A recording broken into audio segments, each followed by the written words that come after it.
Oke, selamat bertemu lagi dengan saya Eduardus pada channel Matematika Eduardus dalam bahas Matematika SMA kelas 12.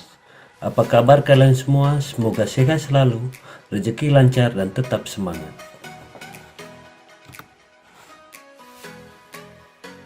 Pada pertemuan kali ini kita akan bahas statistika dibagi beberapa bagian.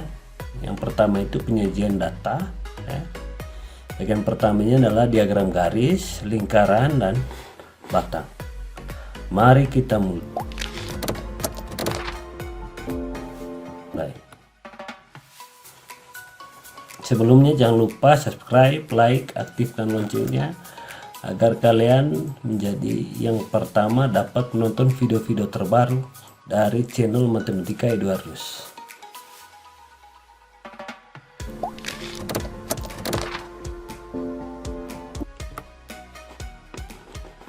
Diagram garis. Diagram garis digunakan untuk menyajikan perkembangan data statistik yang kontinu atau berkesinambungan. Misalnya jumlah penduduk tiap tahun di suatu wilayah, keadaan suhu badan pasien rumah sakit tiap jam, omset penjualan barang di satu toko, dan lain-lain. Contohnya, hasil penjualan komputer di toko Planet Komputer pada periode Januari sampai Juli 2019 ditujukan pada tabel di bawah ini. Ini adalah tabel hasil penjualan komputer dari Januari sampai Juli. Januari 10, Februari 15, Maret 30. April 35 dan seterusnya sampai Juli 60 ya. Kalau hanya membaca tabel ini kadang kita kurang paham kira-kira kenaikannya bagaimana ya, agak susah membacanya. Maka dari itu kita buat diagram garis ya. Oke, diagram garisnya seperti ini ya. Pada Januari 10 ya, ke Februari ada kenaikan. Jadi lebih mudah membacanya ya. Dari Februari ke Maret ada naik ya. Sementara di sini pada April dia turun. Kira-kira apa faktornya? Kita evaluasi di sini. Si penjual mengevaluasi kira-kira turunnya kenapa. Pada bulan Juni ada naik ya, sampai Juli ya.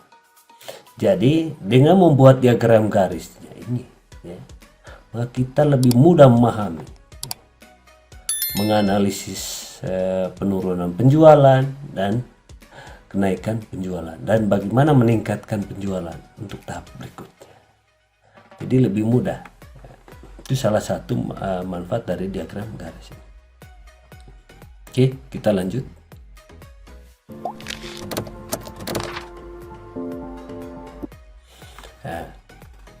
Yang berikut adalah grafik garis berganda, multiple line chart ya. Jadi grafiknya ini nanti ada garisnya lebih dari satu ya. Grafik yang terdiri dari beberapa garis untuk menggambarkan perkembangan beberapa hal atau kejadian sekaligus ya. Untuk lebih memahami kita perhatikan contoh ya, hasil penjualan barang A dan B di toko Melati ya, periode Januari sampai Juni 2019 ditunjukkan pada tabel di bawah ini ya. Ini hasil penjualan jenis barang A dan barang B ya. Untuk lebih mudah membacanya atau menganalisis ya, hasil penjualan barang kita ini ya, kita buat dalam bentuk grafik ya, berganda. Di sini ada dua grafiknya. Jadi yang kuning ini jenis barang A, yang coklat barang B ya. Jadi barang A nya ini pada periode Januari dia naik ya, terus naik sedikit terus turun tajam.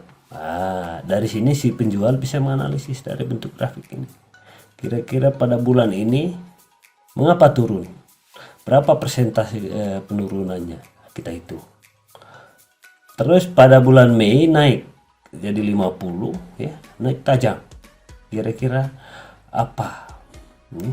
Apa alasannya? Nah, nanti kita bisa meningkatkan sini dari hasil evaluasi. Pada bulan Juni dia ada turun lagi ya.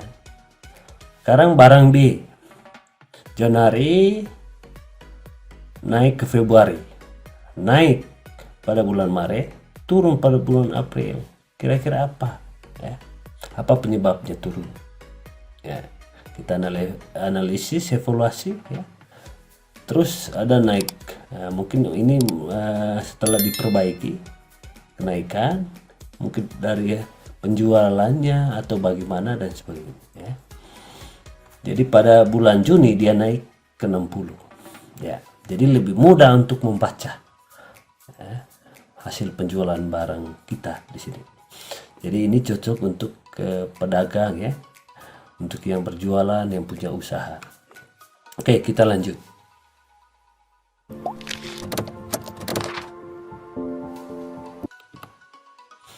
Berikut diagram lingkaran ya.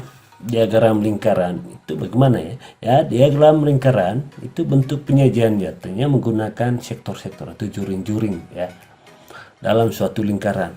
Diagram ini sangat baik untuk menunjukkan perbandingan antara objek yang satu dengan objek lainnya terhadap keseluruhan dalam suatu penyelidikan. Oke, apa maksudnya? Mari kita ikuti contoh berikut ya. Data berikut ini menunjukkan banyaknya peminat kegiatan ekstrakurikuler siswa terhadap siswa kelas 3 di SMA Merdeka. Kegiatan olahraga ada 90 orang ya. PMR-nya ada 60 orang ya. Dan paskibraka-nya ada 50 orang. Jadi ini adalah peminat kegiatan ekstrakurikuler untuk siswa ya, kelas 3 di SMA Merdeka. Jadi 90 orangnya ini dia minat olahraga ya. Yang PMR-nya itu 60 orang, paskibrakanya 50 orang. Oke, sebelumnya kita akan menentukan dulu persentase dan besar sudut pusat ya. Karena tujuan kita nanti adalah membuat lingkaran ya. Jadi lingkaran itu kita harus tentukan dulu pusatnya berapa, persentasenya berapa. Nah, maka kita buat dalam bentuk tabel ya. Jenis kegiatannya adalah yang pertama olahraga yang mengikuti tadi 90 orang ya. Untuk PMR-nya 60 orang. Paskibrakanya 50 orang. Total keseluruhannya adalah 200 orang ya. Jadi 200 siswa totalnya. 90 orangnya itu yang mengikuti olahraga. Kira-kira presentasinya adalah 90 per 200. 200 itu adalah total keseluruhan siswanya dikali 100%, maka sama dengan 45%. Maka kita menentukan sudut pusatnya. Sudut pusatnya adalah 90 per 200 kali 360. Tinggal yang kita ganti itu di sini. Kalau presentasinya di sini kali 100%, kalau bawa ke sudut pusat dikali 360 derajat. Berikutnya yang mengikuti PMR 60 orang ya. Persentasenya adalah 60 per 200 dikali 100%, dapat 30% ya. Sudut pusatnya adalah dikali 360 sehingga dapatnya 108 derajat. Paskibraka jadi 50 per 200 kali 100% dapat 25%, kita hitung ya. 50 per 200 kali 360 derajat sama dengan 90 derajat. Selanjutnya kita gambarkan diagram lingkarannya ya. Ya, kira-kira ini bentuk diagram lingkarannya ya, sesuai dengan hitungan ini tadi ya. Jadi yang olahraga, jadi yang olahraga di sini terbanyak ya.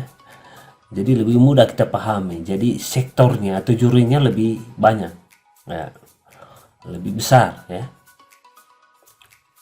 Jadi lebih besar yang PMR yang urutan kedua, dia itu 30%. Jadi dia lebih besar yang kedua.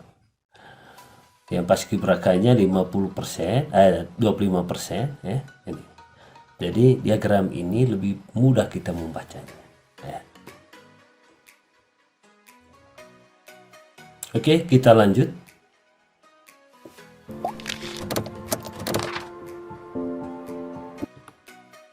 Diagram batang. Jadi diagram batang di sini penyajian data dengan menggunakan persegi panjang, persegi panjang ya, dengan arah vertikal atau horizontal. Tinggi setiap persegi panjang atau batangnya ini ya, sesuai dengan jumlah data masing-masing objek. Ya. Oke, kita pahami contoh yang keempat ya.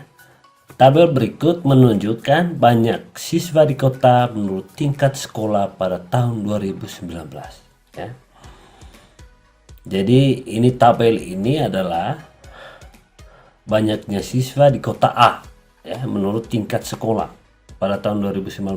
Ada SD, SMP, SMA sampai STM di sini ya. Oke. Bagaimana kita menggambar diagram batangnya ya. Ya, seperti inilah diagram batangnya. Jadi yang vertikal ini merupakan jumlah siswa ke atas ya. Jadi ini ke atas ini adalah sumbu Y-nya, sumbu tegak ya. Jumlah siswanya itu digambarkan oleh batang ini ya. Persegi panjang ya. Terus yang ini horizontal merupakan tingkat sekolah dari SD, SMP, SMA, STM ya. Oke. Jadi diagram batang ini menggambarkan jumlah siswa ya, SD ya. SD-nya itu 1562 di sini ya. Jadi SMP-nya adalah 1019, SMA-nya adalah 818, STM-nya 432. Jadi inilah diagram batang ya, dari tabel berikut. Jadi lebih mudah kita melihatnya atau menggambar banyaknya siswa di kota A tahun 2019 ya. Oke. Sampai di sini dulu pembelajaran kita pada kali ini. Terima kasih Anda sudah menonton video pembelajaran matematika ini. Semoga bermanfaat dalam membantu memahami pelajaran matematika. Bye bye.